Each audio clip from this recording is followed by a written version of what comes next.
Assalamualaikum warahmatullahi wabarakatuh. Alhamdulillah, pada kesempatan kali ini kita bisa menyambung video kita yang sempat terjeda beberapa saat waktu yang lalu. Dan tidak usah terlalu berlama-lama lagi, ayo kita kembali membaca buku Kisah Para Kekasih Allah. Insyaallah pada hari ini kita bakal membaca bab yang keempat.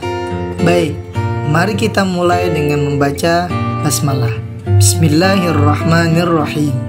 Judul pada bab yang keempat itu ialah makna ketabahan. Nah, pada bab yang keempat ini penulis mengemukakan kisah seorang sufi kontemporer atau bahasa kampungnya modern. Namun jalan hidup Sidin ini kada kaya jalan hidup seorang sufi klasik pada umumnya, nang secara total meninggalkan kekuasaan, harta, wan berbagai hal nang berbau keduniaan. Sidin nih mun dilihat nyaris pang beisi berataan nang kehubungan lawan hal nang banyak wae ini dicari orang, yaitu uang. Uang atau duit nintu diulihi Sidin dari hasil karya-karya tulis Sidin. Jadi Sidin ini adalah seorang pendakwah yang juga berjalan di bidang dakwah bil qalam, dakwah dengan tulisan. Kemudian harta tadi itu juga datang dari barian urang, imba Sidin caramah kasih tu kamari.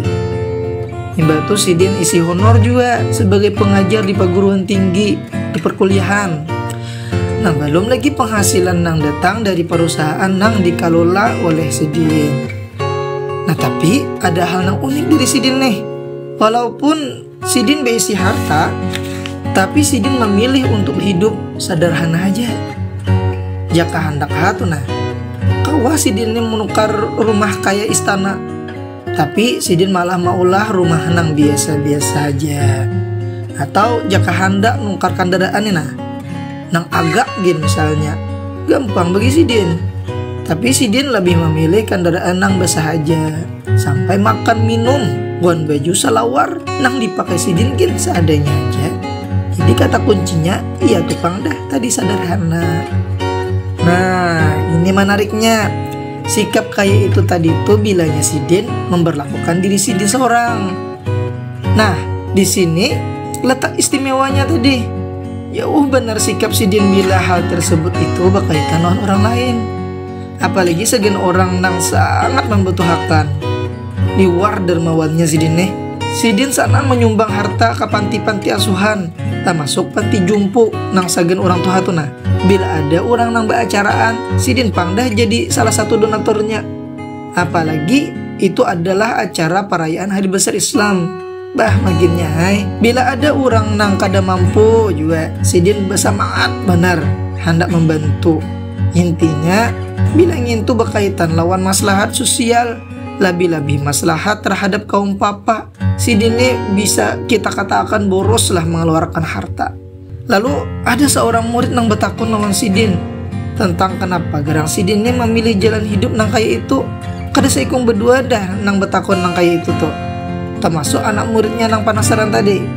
Akhirnya Sidin dengan santai menjawab, aku nih ujar Sidin hendak melatih kesabaranku naham di tengah-tengah belimpahnya duit nang ku miliki nih. Nah bingung sing murid nih. Lalu inya betakun maksud dari melatih kesabaran di tengah keberpunyaan tadi tuh nah, kayak apa maksudnya?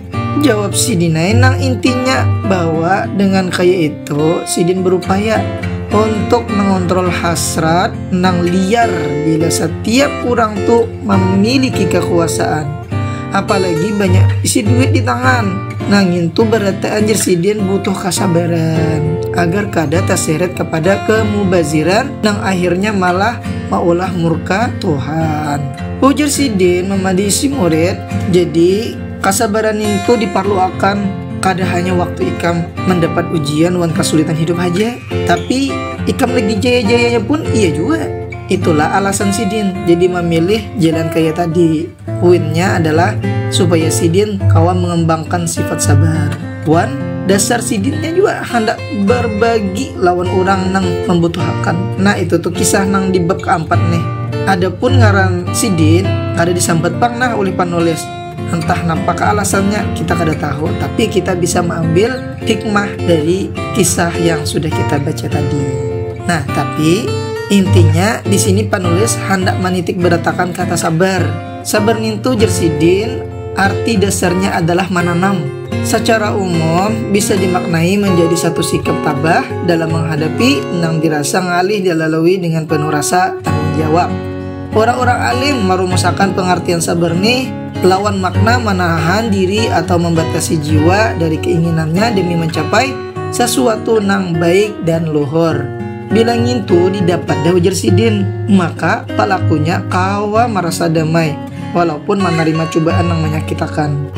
Nah, jadi di sini ada 4 objek kesabaran ujar penulis. Yang pertama itu sabar terhadap cobaan. Yang kedua, sabar ketika melakukan ibadah. Yang ketiga, sabar menjauhi maksiat. Dan yang keempat, sabar terhadap napa aja yang bakal sesuaian lawan hawa nafsu atau dengan napa aja nang disanangnya. Nah, wajib nang keempat ini yang berkaitan lawan kisah sang sufi. Penulis seolah hendak menyampaikan pesan bahwa sabar nang keempat nih banyak orang nang tagulimpas. Kada sadar kita gegara merasa nyaman diberi nikmat malah berbuat sakahandak. Padahal idealnya ujar Sidin, seorang nang dapat segala kenikmatan nang sesuai lawan kehendaknya itu dituntut supaya menjaga hak-hak Allah. Misalkan nih, kita ini banyak duit, maka banyaknya juga bersedekah. Imbah tu bila diberi sehat pulang badan. Jangan kulir memberi bantuan lawan orang nang membutuhkan. Ya, bisa disambat. Objek sabar nang keempat ini berkaitan erat lawan nang ngarannya syukur.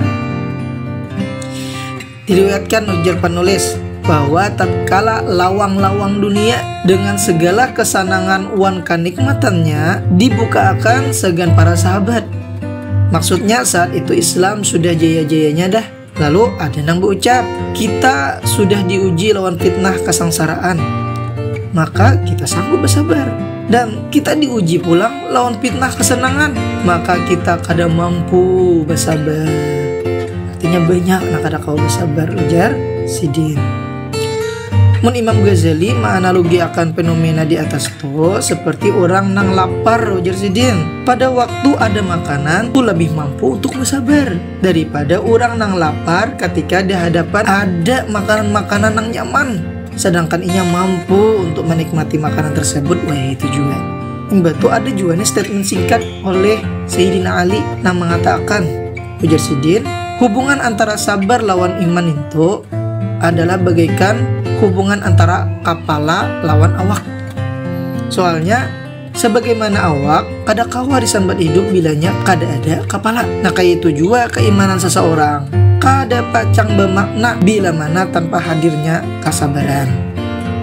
Akhirnya jar penulis, bilanya kita mampu menjalani hidup nang kaya dijalani oleh si supi sugih tadi, tapi kawa bersabar lawan kesugihannya. Malah dengan kesugihan yang dimiliki itu, Sidin kawa beramal dengan berbagi lawan nang lain nang lebih membutuhkan. Maka saat ngintulah kita telah menjadi lentera di tengah kegelapan. Sebab kita telah menunaikan jihad teragung, yaitu mengalahkan nafsu nang selalu kepada keburukan, inya itu lebih condong. Wallahu a'lam. Nah, kayak apa menurut Buan Pian kisahnya ada di bab keempat nih? Mun berkenan, silahkan tulis di kolom komentar tanggapan Buan Pian. Nah, mungkin itu aja yang dapat ulun bacakan, ulun ringkas, ulun simpulkan. Jadi kita sama-sama belajar. Mudah-mudahan kita, terutama ulun pribadi, kawa mengamalkan. Maafkan atas segala kekurangan. Sampai jumpa di video selanjutnya pulang. Wassalamualaikum warahmatullahi wabarakatuh.